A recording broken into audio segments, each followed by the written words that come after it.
and thanks to you, Administrator Slavitt, for being here and your work on this issue. As far as I'm concerned, this is a very timely hearing, because as we're sitting here, the inaugural events are underway for our new Kentucky Governor, Matt Bevin, and he and I have very different perspectives on the Affordable Care Act in Kentucky. He's proposed as one of his campaign priorities to dismantle our state-based exchange, which is called Kynect. And I'm very proud to represent Louisville and proud of the work of our outgoing governor, Steve Beshear, in implementing the Affordable Care Act. With the expansion of Medicaid in our state and the successful launch of Kynect, we've seen more than 500,000 Kentuckians gain access to quality, affordable health care. The uninsured rate in the Commonwealth has dropped by more than half, and in my district by 81%, wow, which is pretty astounding. In my opinion, obviously, rolling back these successes would be short-sighted. It would jeopardize the health of 500,000 Kentuckians, waste millions of taxpayer dollars, cost us jobs, hurt us economically. And I'd like to ask you, Administrator, a few questions about what it would mean to undermine our successful exchange Kynect.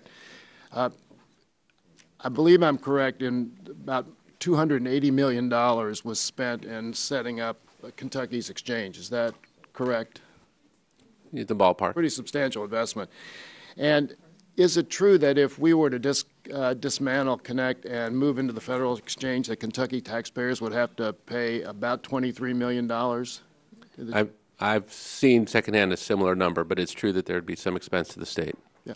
So millions of dollars would be spent to shut down what most health care policy experts consider to be a hugely successful exchange. As a matter of fact, one Republican state senator, Ralph Alvarado, who is also a physician, has proposed marketing our exchange to other states because it's been so successful. Would you, on behalf of CMS, consider Kentucky's exchange a success? I would congratulate Kentucky and the state and everyone involved. Kentucky's been a terrific success.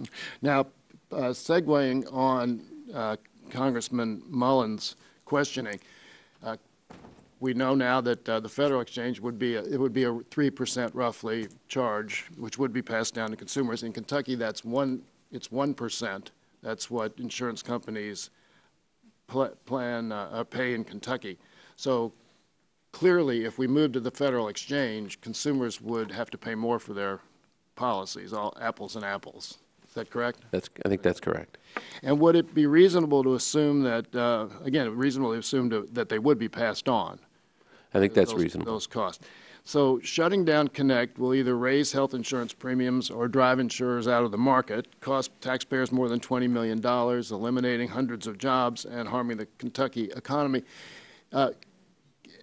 Administrator, is there any way that you can think of that Kentucky consumers would benefit from shutting down the Kynect, our state-based exchange, and moving to the federal exchange?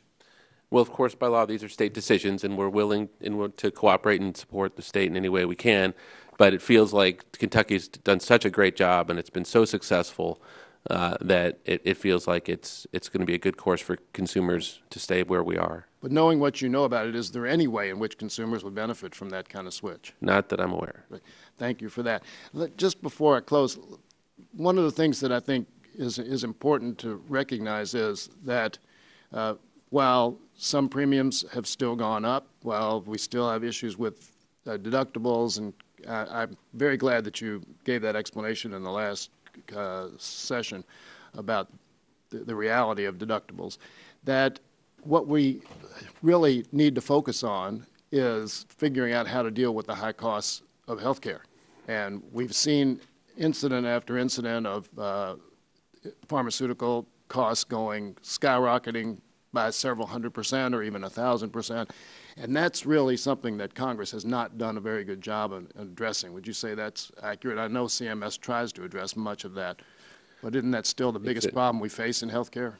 It's one of the critical issues we all have to address. Right. I thank you for that, and I yield back.